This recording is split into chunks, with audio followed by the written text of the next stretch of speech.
حکومت ڈٹ گئی ہے۔ الیکشن کمیشن آف پاکستان کو واضح الفاظ میں بتا دیا ہے کہ اگر وہ الیکٹرانک مشینوں کے ذریعے پولنگ کا عمل سر انجام دینے کو آمادہ نہ ہوا تو اس کے فنڈ روک دیے جائیں گے۔ یہ فنڈ رک گئے تو الیکشن کمیشن کے اعلیٰ ترین حکام کے علاوہ نچلے درجے کے ملازمین کو تنخواہیں بھی نہیں مل پائیں گی۔ الیکشن کمیشن کے دفاتر بجلی وغیرہ کے بل ادا نہیں کر پائیں گے۔ بالآخر اس ادارے کو بند کرنا پڑے گا۔ اس کے بعد کیا ہوگا؟ یہ سوال صحافیوں نے مگر اٹھایا نہیں۔ منگل کے روز ہوئے کابینہ کے اجلاس کی بابت بریفنگ دیتے ہوئے وزیر اطلاعات جناب فواد چودھری صاحب بھی اس ضمن میں اپنے تئیں خاموش رہے۔ مقصد ان کا تڑی لگانا تھا، وہ سینہ پھلا کر لگا دی گئی ہے۔ اگے تیرے بھاگ لچیے، قانون میرا شعبہ نہیں۔ پارلیمانی کارروائی کا 1985 سے رپورٹر ہوتے ہوئے تاہم ہمارے تحریری آئین کی کافی شکیں یاد ہو چکی ہیں۔ ان میں سے چند آسان ترین الفاظ میں مجھ جیسے عام پاکستانی کو سمجھا دیتی ہیں کہ الیکشن کمیشن ایک خود مختار ادارہ ہے۔ وہ مختلف وزارتوں کی طرح حکومتی ہدایات پر ہر صورت عمل کرنے کا پابند نہیں۔ حکومت نے اس کے ہاتھ باندھنے کے لیے اگرچہ پارلیمان کے مشترکہ اجلاس سے زور زبردستی ایک قانون پاس کروا لیا ہے۔ مذکورہ قانون انتخابات کے دوران ووٹ کی پرچی پر مہر لگانے کی بجائے پولنگ سٹیشنز میں رکھی الیکٹرانک مشینوں میں نصب بٹنوں پر انگلی رکھتے ہوئے ووٹ ڈالنے کا تقاضا کرتا ہے۔ اس قانون کی اجلت میں منظوری سے قبل اپوزیشن بینچوں پر بھاری بھرکم تعداد میں بیٹھی دونوں بڑی جماعتوں کے سربراہوں نے دھواں دھار تقاریر کی۔ شہباز شریف اور بلاول بھٹو زرداری مصر رہے کہ ان کی مشاورت کے بغیر زبردستی منظور کیے اس قانون کو تسلیم نہیں کیا جائے گا۔ بلاول بھٹو زرداری نے یہ اعلان بھی کر دیا کہ مشینوں کے ذریعے ہوئے انتخاب کے نتائج کو وہ کسی صورت تسلیم نہیں کریں گے۔ عمران حکومت مگر ان دونوں کی اپوزیشن کو کسی خاطر میں نہیں لائی۔ جولائی 2018 میں جو انتخابات ہوئے تھے اس کی شفافیت کی بابت بھی اپوزیشن جماعتوں میں خاص طور پر نواز شریف کے نام سے منسوب مسلم لیگ نے بے تحاشا سوالات اٹھائے تھے۔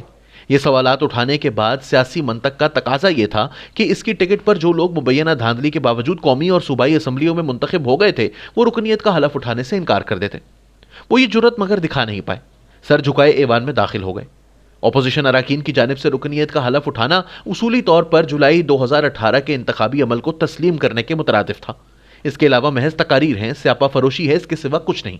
کہانی مگر یہاں ختم نہیں ہوتی۔ رکنیت کے حلف اٹھانے کے بعد اپوزیشن جماعتوں نے دو اہم ترین قوانین کو تاریخی اجلت میں پاس کروانے میں بھی حکومت کا دل و جان سے ساتھ دیا۔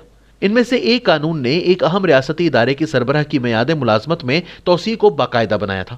10 سے زیادہ قوانین کا مقصد پاکستان کو فائنینشیل ایکشن ٹاسک فورس کی گرے لسٹ سے نکلوانا بتایا گیا تھا۔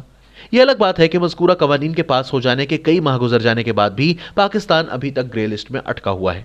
اہم ترین قانون سازی کے لیے دنیا بھر کی پارلیمانی جمہوریتوں میں حکومتیں اپوزیشن جماعتوں کی منتیں کرنے کو مجبور ہوتی ہیں۔ عمران خان حکومت نے ایسے تردد کی ضرورت ہی محسوس نہیں کی۔ ابھی میعاد ملازمت میں توسیع کو باقاعدہ بنانے والے قانون کا مسودہ بھی تیار نہیں ہوا تھا تو قومی اسمبلی میں قائد حزب اختلاف جناب شہباز شریف صاحب نے اس کی غیر مشروط حمایت کا اعلان کر دیا۔ اس اعلان نے پیپلز پارٹی کو بھی حیران کر دیا۔ اس کی جانب سے تیار ہوئے قانون میں چند ترامیم متعارف کروانے کی کوشش بھی ہوئی۔ بلاول بھٹو زرداری ان ترامیم کے لیے بضد رہے تو ان کے والد سے رابطہ ہوا۔ جس دن یہ قانون قومی اسمبلی سے پاس ہونا تھا اس روز پیپلز پارٹی کے جواں سال چیئرمین اپنے بیڈ روم سے باہر نہ نکلے۔ بظاہر فلو اور بخار کی وجہ سے اسلام آباد والے گھر ہی میں مقیم رہے۔ ان کی عدم موجودگی میں پیپلز پارٹی کے اراکین اسمبلی نے حکومت کو مذکورہ قانون 12 منٹ میں منظور کروانے کی سہولت فراہم کر دی۔ میعاد ملازمت میں توسیع کو باقاعدہ بنانے والے قانون کے بعد پاکستان کو ایف اے ٹی ایف کی گرے لسٹ سے نکلوانے کے لیے 10 سے زیادہ قوانین بھی اپوزیشن کی دونوں بڑی جماعتوں کی غلامانہ رضامندی سے منظور ہوئے۔ جب یہ قوانین منظور ہو گئے تو وزیر اعظم صاحب نے اپوزیشن کے تعاون کا شکریہ ادا کرنے کے لیے ایوان میں کھڑے ہو کر دو فکرے بھی نہیں گئے۔ ان کی رعونت دکھتی خاموشی نے واضح پیغام دیا کہ مذکورہ قوانین کی منظوری کے لیے جمہوریت کی چیمپئن بنی اپوزیشن جماعتوں نے در حقیقت ہماری ریاست کے اصل مالکوں کو خوش کرنے کی کوشش کی ہے۔ عمران خان صاحب کے لیے لہٰذا ان کا شکریہ ادا کرنا واجب نہیں۔ طاقتور ریاستی اداروں کی خوشنودی کی طلبگار اپوزیشن جماعتوں کو ٹھوس وجوہات کی بنا پر وہ کسی خاطر میں نہیں لاتے۔ جو جماعت لاہور سے حامیوں کے جتھے لے کر اسلام آباد پر یلغار کرنے کا ارادہ باندھ لے یہ حکومت فقط اس کے آگے جھکتی ہے۔ اپوزیشن جماعتوں کے فدویانہ چلن کو ذہن میں رکھتے ہوئے حکومت کو یقین ہے کہ بالآخر وہ الیکٹرانک مشینوں کے ذریعے ہوئے انتخاب کو تسلیم کرنے کو بھی آمادہ ہو جائیں گی۔ ان کی آمادگی کے باوجود وطن عزیز کی تاریخ کا طالب علم ہوتے ہوئے اصرار کرنے کو مجبور محسوس کر رہا ہوں کہ اگر یہ حکومت اپنی ضد پر ڈٹی رہی تو آئندہ انتخابات مارچ 1977 کی تاریخ ہی دہرائیں گے۔